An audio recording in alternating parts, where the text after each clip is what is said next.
잘 왔습니다. 로자멜라의 공포의 궁전에 오신 우리 귀족님들, 여러분은 혹시 눈 좋아하시나요? 하늘에서 내리는 눈을 보면 마음이 차분해지고 세상이 잠시 멈춘 것 같은 기분이 들곤 하죠. 하지만 그 눈이 끝없이 쌓인 아주 깊은 산속이라면 어떨까요? 사람들의 발자국은 금세 사라지고 길도 사람도 모든 게 하얗게 삼켜지는 곳.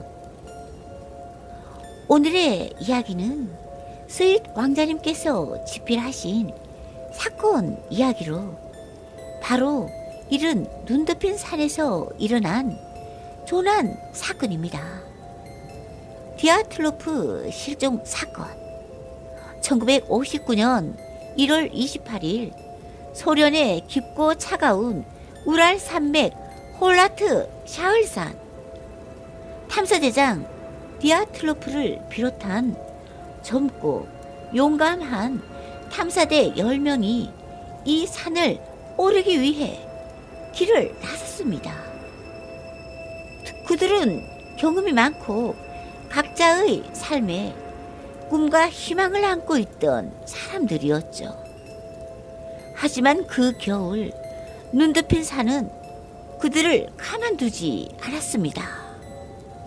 아무도 예상하지 못한 공포와 비극이 그들을 기다리고 있었죠.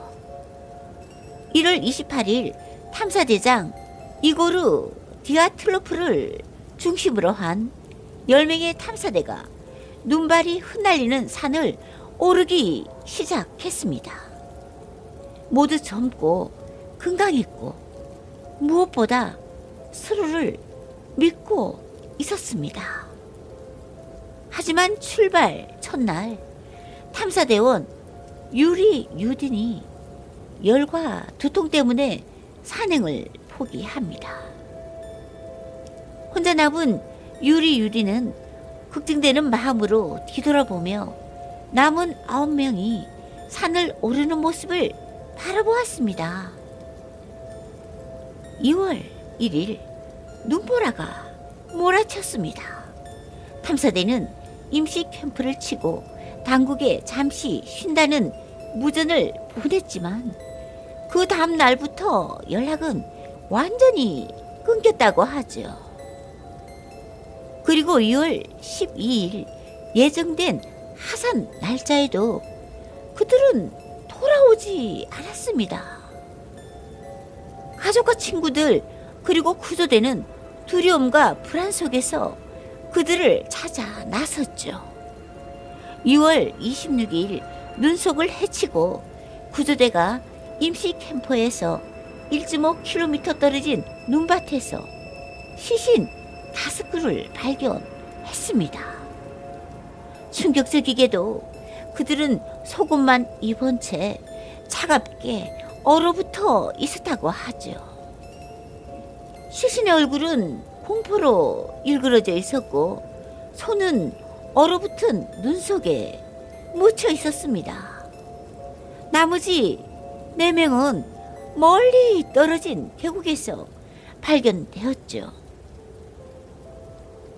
그중 1명은 두개골이 깨져 있었고 2명은 가슴뼈가 부러져 있었으며 옷에서는 방사능이 조금 검출되기도 했습니다. 왜 그들은 속옷만 입고 눈 속에서 죽어야 했을까요? 왜 일부는 두개골이 깨지고 가슴뼈가 부러졌을까요? 왜 텐트 안에는 칼 자국이 남아 있었을까요? 이 모든 질문들은 아직까지 뚜렷한 답을 찾지 못한 채 차가운 눈 속에서 숨을 죽이고 있었죠.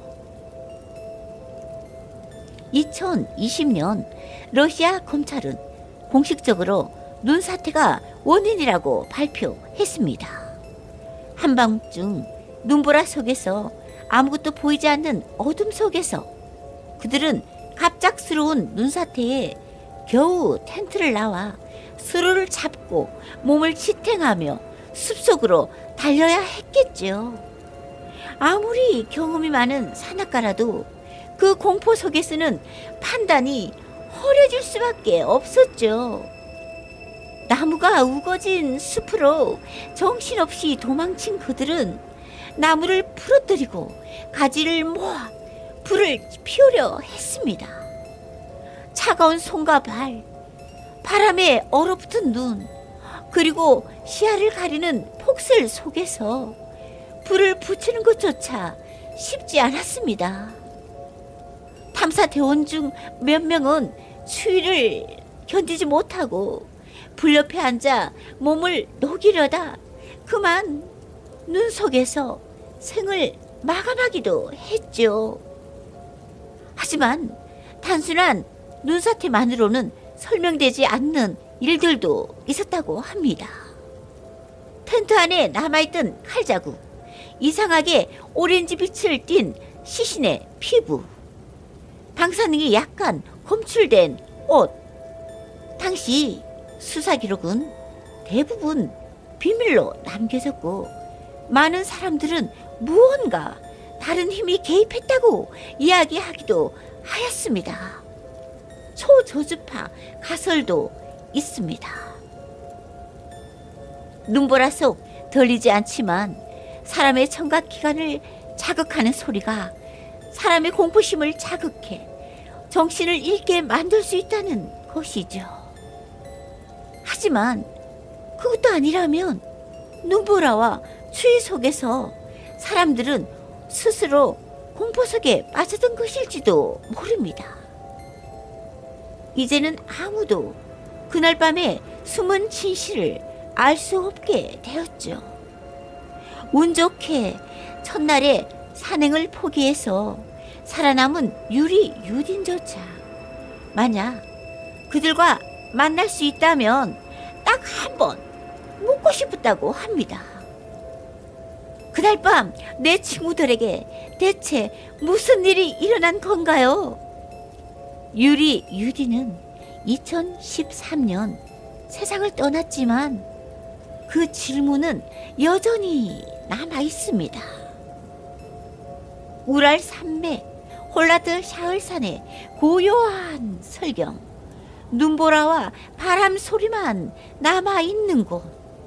그 산은 여전히 눈과 바람 속에서 자신만의 비밀을 간직하고 있습니다. 아무리 뛰어난 산악가라도 자연 앞에서는 무력합니다. 그리고 어떤 공포는 우리가 이해하지 못하기 때문에 더욱 깊게 느껴질지도 모르죠. 오늘의 이야기는 디아틀로프 실종 사건이었습니다. 오늘의 사건이 일어나선 안 될 사건이라서 안타까움을 더한다면 구독, 좋아요, 알람 설정까지 부탁드려요. 다음 주 토요일에는 새로운 이야기로 여러분을 기다리고 있을게요. 언제나 여러분의 기대를 저버리지 않는 저희 예술인 가족이 되겠습니다. 지금까지 로즈 아멜라의 공포의 궁전의 토빙 로즈 아멜라였습니다.